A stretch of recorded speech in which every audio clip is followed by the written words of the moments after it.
ፌስቡክ ውስጥ ከፍተኛ ጦርነት ተከፍቷል። አስተውላችሁት ከሆነ ጆን ዳንኤል የቴሌግራም ግሩፕ ከፍቶ የሰዎችን አካውንት ለማዘጋት አባታችንለት ነው ሰርፕራይዝ እናርገ። ሰላም ቤተሰብ እንዴት ናችሁ? ነው ያለው ክብሩ ይስፋ ጆሴፍ ነኝ። እንደተለመደው በአዳዲስ በወቅቴና በአነጋጋሪ ቪዲዮዎች ተመልሼላችሁ መጥቻለሁ። ከእናንተ የሚጠበቀው እስከዚህ ቪዲዮ መጨረሻ አብራችሁ መቆየትና ለዚህ ቻናል ደግሞ አዲስ ከሆናችሁ ላይክ በማድረግ ሼር በማድረግ ሰብስክራይብ በማድረግ የዚህ ቻናል ቤተሰብ መሆን ነው። በተለይ አዲስ ሆናችሁ ሰብስክራይብ ሳታደርጉ የምትዩ ሰብስክራይብ በማድረግ የዚህ ቻናል ቤተሰብ መሆን እንዳይረሳ። ያው የአንድ የሁለት ሰከንድ ስራ ነች። ስለዚህ ሰብስክራይብ አድርጉ። ወደ ቪዲዮ ከመሄዳችን በፊት ደግሞ በላይክን ጀምሮ ላይክ ስታደርጉት ለሌላ ሰው እንዲደርስ ያገዘኛልና ላይክ አድርጉ። ወደ ዛሬ ቪዲዮችን ሄድ አባታችንለት ነው ሰርፕራይዝ እናርገ። ሃፒ በርዝዴይ ሰሊ ሃፒ በርዝዴይ ቱ ዩ ሃፒ በርዝዴይ ሃፒ በርዝዴይ ሃፒ በርዝዴይ ሰሊ ኦ አር ዩ ዋን ኖ በሉ ኖ አር ዩ ስቶኔጅ የስ ኬክ ላለመግዛት ብለህ የራስህ ልደት ሄድካ አንተ ወለድ ሙታን ስቅኑ ያባቴ ልደት ነው ዛሬ። ኢትስ ማይ ዳንስ በርዝዴይ ሃፒ በርዝዴይ። እዚህ ጋር ምን ማለት እንዳለብኝ ራሱ ግራ ገብቶኛል። እንዴት ነው አባቷ ላይ ማለት እንደ እኔ እንደመቀለድ ነው የምቆጥረው። ይሄ የአባትዮ የሞት መንስኤ ራሱ ነው ቢጣራ ብዬ አስባለሁ። ምክንያቱም እንደ አይነት ነገር ማድረግ ማለት እኔ ከጤነኛ ሰውና ያው አባቱን እወዳለሁ ከሚል ሰው የሚጠበቅ ነው ብዬ አላስብም። እስቲ ምን ታስባላችሁ? አስተያየታችሁን እፈልጋለሁ በዚህ ቪዲዮ ላይ። በጎዳና ላይ ስብከቶች ምክንያት እርምጃ ሊወሰድ መሆኑን በዚህ ሰዓት ሰበር ዜና እየተሰማ ይገኛል። የአዲስ አበባ አካባቢ ጥበቃ ባለስልጣን እንዳወጣው መረጃ ከሆነም እንግዲህ በጎዳና ላይ የሚደረጉ ስብከቶች በአካባቢው ነዋሪዎች ላይ እንዲሁም ደግሞ በተገልጋዮች ላይ ከፍተኛ የሆነ የድምጽ ረብሻን እያደረገ ይገኛል። በዚህ ምክንያትም እንግዲህ ይህንን ድርጊት የሚፈጽሙ በጎዳና ላይ ስብከት እንዲሁም ደግሞ የተለያዩ ነገሮችን የሚያደርጉ ድምጽን ከመጠን በላይ በመክፈት እንዲሁም ደግሞ ድምጽን በማሰማት የሚሰብኩ እንዲሁም ደግሞ የተለያዩ ድርጊቶችን የሚፈጽሙ ሰዎች ላይ እርምጃ ሊወስድ መሆኑን ነው እያሳወቀ የሚገኘው። የአካባቢ ጥበቃ ባለስልጣን እንዳሳወቀው ከሆነም እንግዲህ ዋናው መቆጣጠር የተፈለገው በስብከቱ ወይም ደግሞ በሚተላለፈው መልእክት ላይ ሳይሆን በሚወጣው የድምጽ መጠን ምክንያት እንግዲህ የአካባቢዎችን ረብሻ ለመቆጣጠር እንደሆነም ጭምር ነው መረጃዎችን እያወጣ የሚገኘው። በአሁኑ ወቅትም እንግዲህ እርምጃ አልተወሰደም፣ ነገር ግን ግንዛቤ የማስጨበጥ ስራ እየተሰራ ነው። ከጥቂት ጊዜያት በኋላ እነዚህን የግንዛቤ ማስጨበጫዎች በመተላለፍ እንደዚህ ድርጊት የሚፈጽሙ አካላት ላይ እንግዲህ እርምጃ እንደሚወስድ ጭምር ነው ባለስልጣኑ መረጃዎችን እያወጣ የሚገኘው። በተጨማሪም ደግሞ በጎዳና ላይ በሚደረጉ ስብከቶች ምክንያት የተለያዩ አለመግባባቶችና ግጭቶች ይፈጠራሉ። ይህንንም እንግዲህ በአካባቢው ላይ የሚገኙ የጸጥታ አካላት ይቆጣጠራሉ ሲልም ጭምር ነው እያወጣ የሚገኘው። በፌስታል ክልከላ የተጀመረው ህግ እንግዲህ አሁን ደግሞ ወደ ጎዳና ላይ ስብከት ክልከላ አድጓል። እኔ ትክክለኛ ውሳኔ ነው ብዬ አስባለሁ። ምክንያቱም ለምሳሌ ስንት ደክሞት የቆመ ይኖራል፣ ስንቱ ጨንቆት ታክሲ ተራ ላይ ተሰልፎ መንገድ ላይ ስንት ሀሳብ ውስጥ ገብቶ እየሄደ እንደዛ መጮ፣ እንደዛ ሰው ማስደንገጥ፣ ሰው ማስጨነቅ፣ የማይፈልገውን ነገር ማድረግ ማለት እኔ ልክ ነው ብዬ አላስብም እና ትክክለኛ ውሳኔ ይመስለኛል። ያው ይሄ ነገርም ቶሎ ተግባራዊ እንደሚሆን ተስፋ አደርጋለሁ። እግዚአብሔር ቢፈቅድ በቅርቡ ወደ ስራዬ እመለሳለሁ ሲል ተወዳጁ ማስተር አብነት ከበደ አስታውቋል። ማስተር አብነት ከበደ የናፍቃችሁ ወደ ሙሉ ጤንነቱ ተመልሶ በተለመደው በጎ ስራው ወገኖቻችን ሲረዳ ለማየት እንደኔ የጓጓችሁ የታላችሁ እስኪ አለሁ በሉኝ። ማስተር አብነት ከበደ ለሕክምና ወደ ውጭ ሀገር ከሄደበት በሰላም ወደ ሀገሩ መመለሱ አስታውቋል። እግዚአብሔር ይመስገን ከሕክምናው በኋላ የጤና ሁኔታ እየተሻሻለ ነው። በሐኪሞች ምክር መሰረትም በቀጣይነት እየተመላለስኩ ክትትል የማደርግ ይሆናል ሲል ማስተር አብነት ከበደ አስታውቋል። ታዲያ አሁንም ሁላችሁም ማስተር አብነት ከበደ እግዚአብሔር ጨርሶ ይማርህ በሉት። ለሕክምና ወደ ውጭ ሀገር ከሄድኩበት በሰላም ወደ ሀገሬ ተመልሻለሁ። እግዚአብሔር ይመስገን ከሕክምናው በኋላ የጤናዬ ሁኔታ እየተሻሻለ ያለ ሆኖ በሐኪሞች ምክር መሰረትም በቀጣይነት እየተመላለስኩ ክትትል ለማድረግ ይሆናል። በቅርቡ እግዚአብሔር ቢፈቅድ ወደ ስራ እመለሳለሁ። ለመላው ለኢትዮጵያ ሕዝብ፣ ለሃይማኖት አባቶች፣ ለመንግስት የስራ ኃላፊዎች፣ ከሀገር ውጭ ለምትገኙ የበጎ ልብ ባለቤቶች እንዲሁም የተሻለ ሕክምና እንዳደርግ በቅርበት ከጎን የሆናችሁ ለደገፋችሁኝ ወንድም እህቶቼ ከልቤ የሆነ ምስጋና አቀርባለሁ። እጅግ በጣም አመሰግናለሁ። በጣም ደስ የሚል ዜና ነው የሰማነው በማስተር አብነት ጉዳይ። እስቲ ደስታችሁን ነው በኮሜንት አሳዩኝ። እኔ በጣም ነው ደስ ያለኝ። ጆን ዳንኤል የቴሌግራም ግሩፕ ከፍቶ የሰዎችን አካውንት ለማዘጋት እየሰራ ነው ብለው ምንም አይነት ማስረጃ የሌለው ከእውነት የራቀ ወሬ ሩመር በመፍጠር ሩመሩን በማስፋፋት ያንን ኢሜጅ ለማበላሸት ምሰራውን ስራ ለማስቆም ሰዎች አካውንቴን ሪፖርት እንዲያደርጉ አካውንቴ እንዲዘጋ ምሰራው ስራ እንዲቆም እንግዲህ ቀን ከሌት እየሰሩ ይገኛሉ። ባገኘው ተጨባጭ ሁኔታ ከዚህ በፊት እንደገለጽኩት ከአርሲው ጊዜ ጀምሮ ከዋውን ካወጣን ጊዜ ጀምሮ ሪፖርት እየተደረገብኝ ይገኛል አካውንቴ። ያንን ነገር ግን ይዤ ሚዲያ ላይ አልወጣሁም። ቢኮዝ አንዳንድ ጊዜ ዝምታ መልስ ነው። እስካሁንም መልስ ያልሰጠሁት ለዛ ነው። ዝም ያለ ሰው ሁሉ ሞኝ አይደለም። ዝም ያለ ሰው ሁሉ አቅም የለውም ማለት አይደለም። ዝም ያለ ሰው ሁሉ እውነት የለውም ማለት አይደለም። ዝምታን መመርጥ ሰዎች ብዙ ነገር በህይወታችን ያሳለፈን ሰዎች፣ ብዙ ነገር ያየን ሰዎች ብዙ ጊዜ ዝምታን እንመርጣለን። ለነገሮች ቶሎ ብለን ሪያክት አናደርግም ኦር ቶሎ ብለን አንደነግጥም። ከተፈተው ጊዜ ጀምሮ ከ5 ሚሊዮን በላይ ኮይን ላይቭ ለሚገቡ ቲክቶከሮች ለክሬተሮች ሰፖርት አድርጌያለሁ። ሰዎችን መደገፍ ማለት ግን ጥላቻን መደገፍ ስድብን መደገፍ አይደለም። ስለዚህ የጆን ዳንኤልና የአዶናይ ጉዳይ በደንብ እየተካረረ ይመስላል። ያው በደጋፊዎቻችሁም እንደገና ደግሞ በእርስ በርስም ያው በቪዲዮ ስም አይጠቃቀሱ እንጂ ያው እርስ በርስ እየተነጋገሩ በሚመስል ሁኔታ ነው ቪዲዮ እየለቀቁ ያሉት። ያ ደግሞ ያው ነገሩን እያባባሱ ሄዱ ምን ደረጃ እንደሚያደርሰው አብረን ምን ይሆናል። እስቲ እናንተ ምን ተሰማችሁ? ምንድነው ሐሳባችሁ በእነዚህ በሁለት ቲክቶከሮች ጉዳይ? ሶሻል ሚዲያም ሆነ በአርቱ ገንዘብ አልሰራም። እውነቱን ምነግርህ እኔ አሁን ቲክታክ ላይ ኦልሞስት 4ኛ ዓመቴ ነው እና ገንዘብ ሜክ አላረግም። ግን 4ቱን ዓመታት ኮንሲስተንሲ አለ። ሰዎችን ለሰዎች መድረስ፣ ሰዎችን ማገዝ፣ ሰዎችን አስቆ ማደር፣ ሰዎችን የሆነ ሐሳብ ሰጥቶ ማለፍ። ከዛ ግን ፋይናንሻሊ ራሴን ዞር ብዬ ሳየው በጣም ይሰማሃል። ለኔ ብዬ አይደለም ሰዎች የማይረዱህም ቤተሰብም የማይረዳህም አንዳንዴ ምን ይላሉ ቤተሰብ። ምክንያቱም እኔ ገንዘብ ያለኝ ሰው ምናምን ይመስላችኋል ውጪ ያሉ ሰዎች። ምክንያቱም ሌሎች በትንሽ ፎሎወር በጣም ብዙ ብር ይሰራሉ። ማስታወቂያ ምናምን አልሰራም፣ እኔ ብዙም አልሰራም። ምክንያቱም የሆነ ቲም አለ ሶሻል ሚዲያው ላይ ህብረት አለ፣ የሆነ ቲም የጌም ቲም አለ፣ አለ። ሶ እዛ ውስጥ የለውም። አብዛኛውን ጊዜ እኔ ብቻዬን ነው ጊዜ የምትምለው ራሴ ላይ ነው የምትምለውና አልሰራም። ከዛ ግን ወደ ቤተሰብ ስትመጣ ታዝናለህ። እንዴት 1 ሚሊዮን ተከታይ ወይም ከዛ በላይ ያለው ልጅ እናቱ ስትቸገር ሲያይ ልብ ይሰብራል። አልገባኝም። እናቴ ይቸገራሉ ያልከኝ ነው? ኦፍ ኮርስ በደንብ ነው የምትቸገረው። ከዛ ችግሯን ደግሞ አያለው። ከዛ ልጅሽ ደርሶልሻል ትባላለች፣ ግን እውነታው አልደረሱላት። ምክንያቱም ማድረግ አልቻልኩም። ሰዎችን እያየኋት ታረጅብኛለች። ዩሲ እያየኋት ታረጅብኛለች እና ኢንሻአላህ ይቀየራል ብዬ አስባለሁ። ግን ምን መሰለህ ይሄ እገዛ ምናምን ሳይሆን ስራ መስራት እፈልጋለሁ።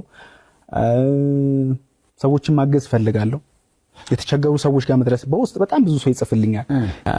እየሞከርኩ ነው እንስሰራ በቃ አላህ የሰጠኝ ነው እንጂ እኔ በጣም ብዙ ሺህ ስራዎች እኮ በ500 600 ቪዲዮ አለ በገብተህ ብታይ በሚሊዮን የታዩ ግን ምንም ለውጥ አላመጡ። እኔ 1 ሚሊዮን ተከታይ ስገባ ስልክ የለኝም፣ በሰው ስልክ ነው የምቀርጸው። አረተው ያ በሰው ስልክ ነው እየቀረጽኩ። ከዛ ሰው አንድ ቀን ይሰጣል፣ በማግስቱ ፊቱን ያጠቁርብሃል። ሌላ ሰው ፈልጋለሁ። ከዛ አንድ ፍሬንድ እንደውም ምን አለኝ፣ ያሲኑ ያሰው የአይፎን አለው ሂድና ተዋውቀው፣ አንተ ጓደኛ ታደርገዋለህ ነገ እንዲቀርጻ ያ እና ግን ይሄን መናገር አልፈልግም፣ ማሳየት አልፈልግም። ምክንያቱም እችላለሁ፣ ቀይራዋለሁ ጊዜው እስኪመጣ። ያሲኑ ያው ትላንት ሰይፉ ኦን ኢቢኤስ ላይ ቀርቦ ነበረ እና በጣም የሚያሳዝን ታሪክ እያሳለፈ እንደነበርም እስቲልም ያው ጥሩ ሁኔታ ላይ እንዳልሆነ ተናግሯል። በጣም የሚገርም ፕሮግራም ነበር ያየነው። አሁን ደግሞ ማሳያችሁ አንድ የአዶናይ በጣም ያስገረመኝ ቪዲዮ አለ። እየጸለይኩኝ ያለ ማለት ነው ራሴን ጠየቅኩት፣ አዶናይ ግን ከልብህ ምንድነው የምትፈልገው? በቃ ይህ ሁሉ እያረክ ያለው ገንዘብ ለማግኘት መጨረሻ አላማክ ምንድነው? ገንዘብ ስታገኝ ራሴን ጠየቅኩት። ከዛ ምን እንደታየኝ ታውቃላችሁ? የኢትዮጵያ እናቶች ራሳቸውን ማስተዳደር የማይችሉ የቤታቸው ኪራይ መክፈል የማይችሉ ሰዎች ለነሱ በቃ ላይክ ለመድረስ በጣም በቃ ፍላጎቱ አለኝ። በጣም በቃ አይኔን ጨፍኝ እያለምኩት ነው እንግዲህ ሁሉ ከ2 ዓመት በፊት ከዛ ምን አደረኩኝ መሰላችሁ? አይዞሽ ችግር የለውም ምን ያለሁልሽ ምናምን ብዬ ማለት ነው። የቤት ኪራይዋን ደግሞ ለአመት ነው ለ2 አመት ከፈልኩላት። በቃ ደስ ብሏት በቃ ልጆቿም ደስ ብሏቸው በዛው ልክ ምናምን እኔም በቃ ላይክ የሆነ ውስጤ ደስ አለኝ ምናምን። እሱ ነው ህልሜ ነው። ያ ነገር ደግሞ እግዚአብሔር እንደሚያመጣልኝ እርግጠኛ ነኝ። ገንዘብ ደግሞ ይመጣል በቅርብ ቀን። ከመጣ ገንዘብ ደግሞ እግዚአብሔር ያውቃል ወደ ምን እንደማውለው ምን አይነት ሰው እንደምሆንበት። እናንተን ነው ማግዛችሁ በዛ የኔ ወንድሞቼ። ያያችሁት ነው። አዶኔን ግን አለማድነቅ በጣም ከባድ ነው። ኢቭን የጠላችሁት ራሱ ልታደንቁት የምትችሉት ሰው ነው። እኔ እንዴት እንደሆነ አላውቅም። የሚጠሉ ሰዎች እንዴት ዲል እንደሚያደርጉ ከዚህ ጋር ግራ ይገባኛል። ብቻ በጣም ቃል በተግባር የሚፈልገውን ነገር ያው እግዚአብሔር እንደሰጠው በደንብ ማሳያ ነው። በትክክል ከጠየቅን እንደገና ደግሞ ከሰራን በትክክል ያው ነገሮችን ማሳካት እንደምንችል አሳይቶናል አዶኔ። እስቲ እናንተ ይሄን ቪዲዮ ስታዩ ምን ተሰማችሁ? እና ደግሞ ትላንትና አዶኔ ጃኒ ሰርግ ላይ ነበሩ። ሰርጉ ላይ ደግሞ ብር ሲበተን ነበር፣ ሲጨፍሩ ነበር። እንደገና ደግሞ ሰርገኞቹ ተረስተው አዶኔን በቃ በጣም ብዙ ሰርገኞች ሊያገኙት ፎቶ እንነሳ ሊሉት ሊያወሩት እየሞከሩ ነበር።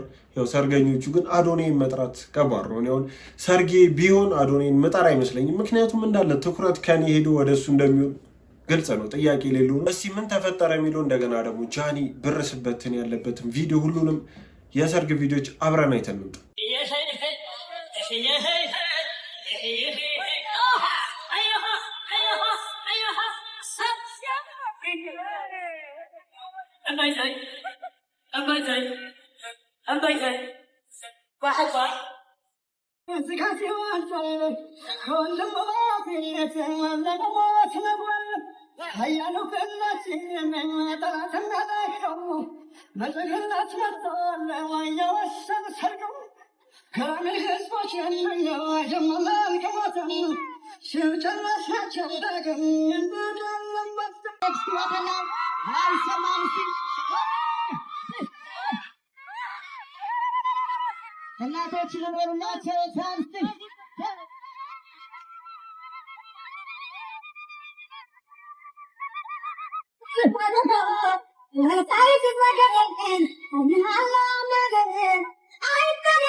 የታላቅ ቤት ያገኙት ቤተሰቦች ጎንደር መሸነቷ ገና ገባ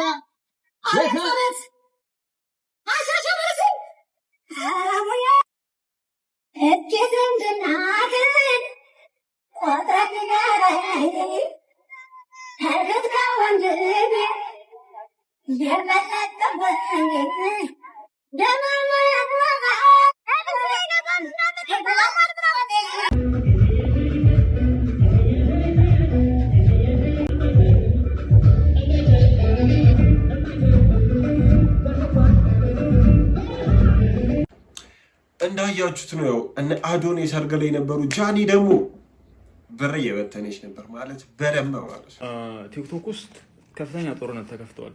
አስተውላችሁት ከሆነ በንጉስ ቅዱስ አዶናይ እና በንጉስ ቅዱስ ጆን ዳንኤል መካከል ከፍተኛ ጸብ አሁን አሽሙር ደረጃ ላይ ነው ያለው። ግን በዚህ ከቀጠለ እስከ ቀጣይ ቲክቶክ ምንድነው የሚባለው ቲክቶክ ክሬቲቭ አዋርድ ላይ ኃይለኛ የለየለት ሁኔታ ላይ ይደርሳል እና ሁለቱም ተበደለናል ነው ያሉ። ጦርነት ሁሌ ሲጀምር እኔ ተበደልኩ ተብሎ ነው። ያም ፎሎወር እያደረጉ ሪፖርት ዘመቻ ተከፍቶብኛል፣ እዚህም ሪፖርት ዘመቻ ተከፍቶብኛል ነው የሚለው። የእርዳታውን ውድድር እንደምታውቁት ነው። እዛ መኪና ከተሰጠ እዚህ ጉድጓድ ይቆፈራል። ብቻ እያዝናናኝ ያለ ግጭት ነው ማለት የኢንተርቴይንመንት ግጭት እና እዚህ ግጭት ላይ የማን ናችሁ? አይ ጋይስ በድጋሜ እንዴት ናችሁ ቲክቶክ ቤተሰቦች? ይህንን የማስተላልፈው ለጆን ዳንኤል እና ለራሱ ጆን ዳንኤል እና ለወዳጆቹ እንዳለ ሆኖ እንዲሁም ለትሪፕል ፎር ፋሚሊ ለሆናችሁ ለሁላችሁ አንድ ነገር ጆን ወጥተ የተናገርከው ነገር which is ልክ ነህ ማለት ብዙ ሰው አግዘሃል እናውቃለን ስንቱ ያውን ስትሪመር ምናምን እነዚህ ጌም አሁን ናላችን የሚያዞሩን እነሱን እንዲወጡ ያደረክ ልጅ ነው ይሄ ዲናይ ማድረግም አንችልም ልክ ነህ ግን እኛ ምንድነው የአዶናይ አካውንት ተናግቶ የሌላው አካውንት ዝም ብሎ የሚቀመጥበት ጊዜ አይደለም ይሄንንም አንተ ወጥተ ባለ መናገር ነው የሁሉ ችግር እየተፈጠረው አንድ ነገር ጆን ማወቅ ያለበት you doing great በጣም በእውነቴ ነው እኔ it's like ለዛኛው ሳይድ ለዚህኛው ሳይድ ምናምን ሳይሆን you doing great ግን አንተ አዶናይን የሚሳደቡ እየተከተልክ ኮይን እየሰጠ ኢቭን አንዱ የሆነ ራቆት ይወጣ የሆነ አንድ ምን ብዬ ልንገረ እሱ ይደራሱ it's like ኢንቦክስ ሃይ ብለ ራስ አንተ 2.9 ሚሊዮን ተከታይ ያለ አንድ ዝም ብሎ አንድ በቃ እንዴት ብዬ ልናገር ማለት መጥፎ ነገር መናገር አልፈለግም እሱ ይደራስን እንደዛ ማድረግ it's like በቃ አዶናይን የሆነ አታክ የሚያደርጉትን እየሄድክ ማቅረብ እሱን አንተ በቃ ወንጀለኛ እንደሆን በአዶናይ ያንተ እጅ እንዳለበት የሚያረጋግጥልን ሆነ ገብቷል በቃ ቴሌግራም ግሩፕ ከፍታችኋል ይሄንን ደግሞ ሊድ የሚያደርገው ጆን ዳንኤል ነው ኦፍ ኮርስ ብለህ ደመደም ምክንያቱም አንተ በመታደርገው ነው ጆን ዳንኤል እነሱን በቃ አዶናይን የሚሳደቡ አዶናይን የሚናገሩ የርክ ኮይን የምትሰጥ ከሆነ እንደሚረዳ ከሆነ እኮ ረድቻለሁ ወደ 5 ሚሊዮን በላይ ኮይን ረድቻለሁ ይብላል አይደል ጆን ዳንኤል የሚረዳ ጠፍቶ ነው አዶናይን የሚሰድቡና የሚናገሩ እየመረጥክ ነው የምትረዳው ማለት ነው it doesn't make sense ጆን ገብቷል የናው ወጥተ ስለተናገርክ ነው ይሄንን ቪዲዮ እየሰራን ያለ ነው behalf of the triple family እና እንደዚህ እጅን ንጹህ ማድረግ አለበት የሚሳደቡትን እየርክ ባታደርግ ጥሩ ነው እዚህ ላይ ደግሞ ማወቅ ያለበት የአንዱ አካውንት ተናግቶ የአንዱ አካውንት የሚቀመጥበት ነገር ምንም ነገር የለም አሁን ስለደረሰብን አካውንትን ስለተናጋ ነው ኦፍ ኮርስ እኛ ምን ደግፈው ሰው አካውንት ተናግቶ ሌላው ቁጭ የሚልበት ነገር ማንንም የለምና ሶ ይሄንን ለመናገር ነው love you all ድምፃዊ ልጅ ሚካኤል ማንነቴን ረሳችሁ አላቸው የኢትዮጵያ ራፐሮች የላከው መልእክት አነጋጋሪ ሆነ ምን ተፈጠረ ታዋቂው የኢትዮጵያ ሂፕ ሆፕ ሙዚቃ ተጫዋች አርቲስት ልጅ ሚካኤል ወይም ፋፍ አዳዲስ ለሚመጡ የራፕ ሙዚቃ አርቲስቶች ያለውን አድናቆትና ለቀድሞቹ ደግሞ ያለውን ቅሬታ የገለጸበትን አወዛጋቢ መልእክት በማህበራዊ ሚዲያው ዛሬ አጋርቷል። አራተኛ አልበሙን ለመልቀቅ የተዘጋጀው አርቲስቱ አሁን ላይ በልበ ሙሉነት የራፕ ሙዚቃን እየሰሩ ላሉ ወጣት አርቲስቶች ያለውን ድጋፍ ገልጿል። ዛሬ እናንተ እንደዚህ በልበ ሙሉነት ራፐሮች ነን ብላችሁ የራፕ ሙዚቃ ስትሰሩ ሳይ እንደ አንድ የቤት ውስጥ ታላቅ ወንድም ኩራት ይሰማኛል ያለው ልጅ ሚካኤል በመንገዳቸው ላይ የሚገጥሙ ስህተቶች ቢኖሩም ሊታረሙ እንደሚችሉ በመጥቀስ አበረታታቸዋል። በተቃራኒው አርቲስቱ በሱ የሥራ ዘመን ለነበሩና አሁን ላይ ማንነቴን ለረሳችሁ ላላቸው አንዳንድ ራፐሮች የሰነዘረው ሂስ መነጋገሪያ ሆኗል። ልጅ ሚካኤል በኢንዱስትሪ ውስጥ ስላለው አሻራ ሲናገር እዚህ ኢንዱስትሪ ላይ እኔ ባልኖር ኖሮ ማንም አያስታውሳችሁም ነበር በማለት በወቅቱም ለነበሩ አርቲስቶች መታወስ እሱ ትልቅ ሚና እንደነበረው በልበ ሙሉነት ገልጿል። ይህ የአርቲስቱ ንግግር በኢትዮጵያ የሂፕ ሆፕ ሙዚቃ ታሪክ ውስጥ የነበረውን የሽግግር ወቅትና የእሱን ሚና የሚያስታውስ ቢሆንም በቀድሞ የሙዚቃ አጋሮች ላይ የሰነዘረው ወቀሳ ግን የተለያዩ አስተያየቶችን እያስከተለ ይገኛል። ልጅ ሚካኤልና ቴዲዮ ያው ስድድብ ጀምሯል። ያው በዘፈን ቢሆን እስቲ እናንተ እንዴት አገኛችሁት? የልጅ ሚካኤልን አልበም የሰማችሁት ካላችሁ እንደገና ደግሞ ከቴዲዮና ከልጅ ሚካኤል ማንን ነው የበለጠ የምትወዱት? ማንን ነው ራፕ ሲያደርግ የበለጠ አሪፍ ነው ብላችሁ የምታስቡት? ልጆቹ እኔ ጋር በነበሩበት ሰዓት እሷ ከጠበቃ ጋር ተነጋግራ በጠበቃ ደብዳቤ አስልካ ልጆቼ ማየት ፈልጋለሁ። ከዛ የእሷ ያቀረበችው ምርጫ ልጆቻችንን እኔ ጋር 2 ሳምንት አንተ ጋር 2 ሳምንት እየተቀያየርን ማሳደግ ነው እንፈልገው። 50-50 የተከፋፈልን በሚል በጠበቃ በደብዳቤ ያው መጣልኝ ማለት ነው።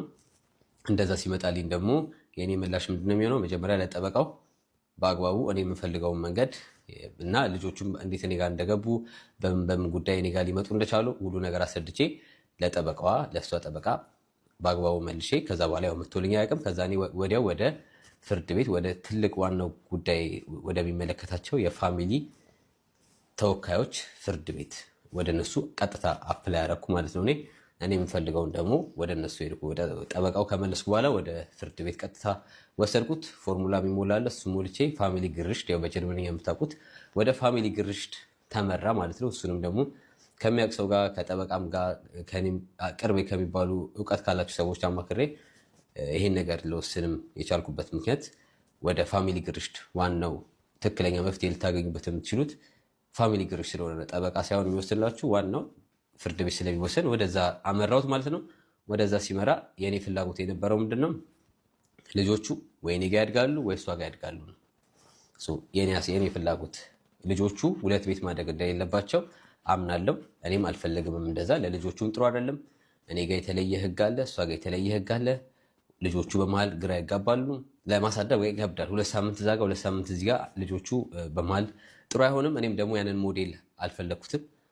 በዛ ምክንያት ለፋሚሊ ግርሽት ቃሌን ሰጠው።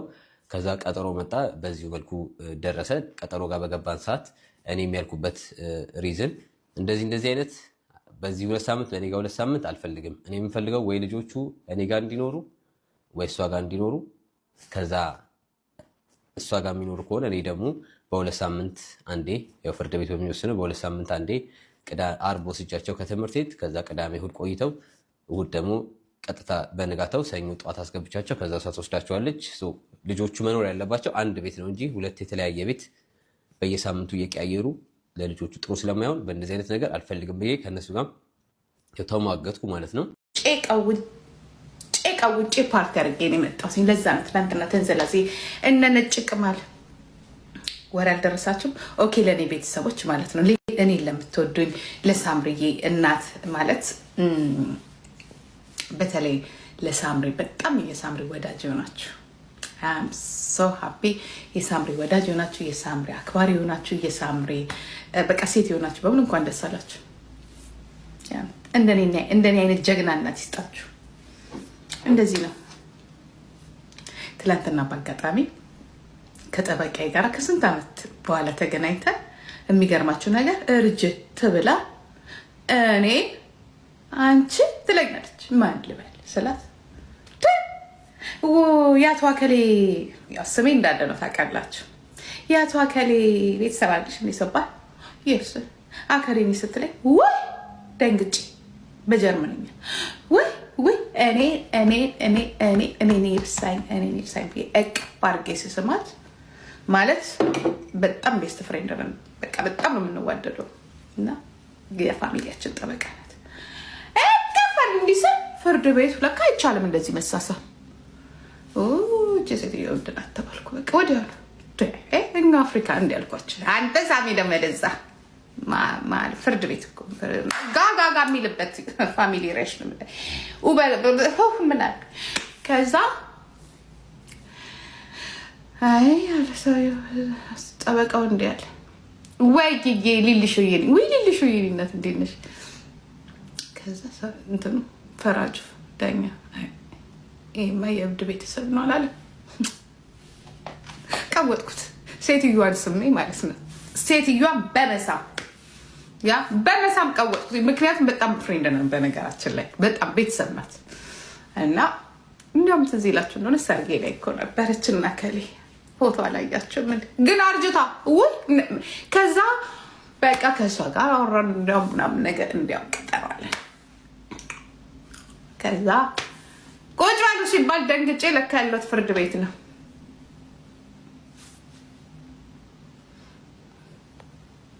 ወይኔ ኤዱዬ የምነው በሰላም ነው? ስራ ላይ ነሽ? እዚህ ቤት ሞዴሬተር ያስፈልጋል። አንድ ስራ ፈትን እኮ የቢሮ ሰራተኛ ሞዴሬተር እያደረኩኝ ተንገላትቻለች። አንቺ ሴትዮ ስራ ላይ ነሽ? ቀስቲ ሞዴሬተር ማለት ቢሎ ስራ የለሽም? እዚህ ቤት ሞዴሬተር ትሆኛለሽ? እኔ ዘውኬ እንዲያውም የእናንተና ጓደኛ ነኝ። ዘውቂ እንዴ የዛ የሙጃው ጓደኛ ነሽ እስቲ አንቺ ጎበዝ ነሽ ምን ታርገኝ እኔ ቆንጆ ግን እንትን እንዳታረግሽ ከእንትን ላውጣልሽ ጎሽ ተባረኪ እነዚህ ሙጃዎች በሙሉ ሌብል ያላቸው ምናምን ነገር እንዳታረጊ ስለከፈሉ አስተያየት መስጠት ይችላሉ አንድ ሁለተኛ ነገር ደግሞ የከፈለ ሰው አስተያየት መስጠት ይችላል ሁለተኛ ነገር ደግሞ ከፍላችሁም እኮ ሜምበር ኦን አርጋችሁ ከፍላችሁም ደግሞ አስተያየት ከተላገጣችሁ ግን አስወጣችሁ ከዛ በኋላ እኔ እናንተ እናት ፍርድ ቤቱ ላይ ጮኬ ሴትዮዋን ሰላም ብዬ አንድ ነጥብ ነው የሚያዝባችሁ አይ ብዬ ረስቸው ምክንያቱም በጣም ነው የምወዳት ግን ያው እንዲህ ነው የሚለው አይ እቺ ሴትዮማ አብድናት ምንም ብሎ ማለት ነው ሁለተኛ ልጆቹን ያጂ ተባልኩኝ ያልኩኝና መጫወት ጀመርኩ ከልጆቹ ጋር እየጮኩ ሳቁ ፋኒና ሳምሪ ጂጂ ኪያም ያው ልጆቹን ከሱ ተወስዶ ለሷ እንደተሰጡ ሰምተናል ያው ነገሮቹንም በዚህ መልኩ ነው እየሄዱ ያሉት ጂጂ ኪያ ያው አሁን ላይ ደስ ያላት ቢመስልም እኔ ከጊዜ በኋላ ልጅን ውሰድ ብላ በቪዲዮ የምትመጣ ነው የሚመስለኝ ያን ቀን እርግጠኛ ነኝ ጠብቁት ሰሙታላችሁ በዛሬው ዕለት በአዲስ አበባ አንድ ለየት ያለ ነገር ተደርጎ ነበር ይህ የውሻ ባለቤት ውሻው ተገሎበት በሬሳ ሳጥን በክብር እንደ ሰው በዛሬው ዕለት አስቀብሯል ታዲያ በዚህም ዕለት ይህንን መልእክት አስተላልፏል በአዲስ አበባ በዛሬው ዕለት 129 ውሾች መገደላቸው አይዘነጋም እድሜ ልኬን ከልጆቼ ኩል ከልጆቼ በላይ ያሳደግኳቸውን ውሾች ምረጥ ለምንድነው በምን ልምረጥ ማንን ላድን ማንን ልግደል ሁለት ምረጥ 8 ግደል ሁለት ምረጥ እኔ ያላችሁኝ ሰዎች ምርጫ ግን ፈጣሪ እናንተ ላይ አያምጣባችሁ በምትወዱት መሃል ምረጡ አትባሉ እኔ ቅር እንዳልኳችሁ ፈጣሪ ቅር ይበላችሁ እሺ ቤተሰብ የዛሬዎቹ ቪዲዮዎች እነዚህን ይመስሉ ነበር እንደወደዳችኋቸው እንደዝናናችሁባችሁና አዳዲስ ነገሮችን እንዳያችሁባችሁ ተስፋ አደርጋለሁ እስካሁን አይታችሁ ላይክ ያላረጋችሁ ላይክ በማድረግ ሰብስክራይብ ያላረጋችሁም ሰብስክራይብ በማድረግ ቻናል ቢሰሙን እንዳይረሳ በተለይ ላይክ ያላረጋችሁ ላይክ አድርጉ በቀጣይ ቪዲዮ ደግሞ እስከምንገናኝ ሰላም ሁኑ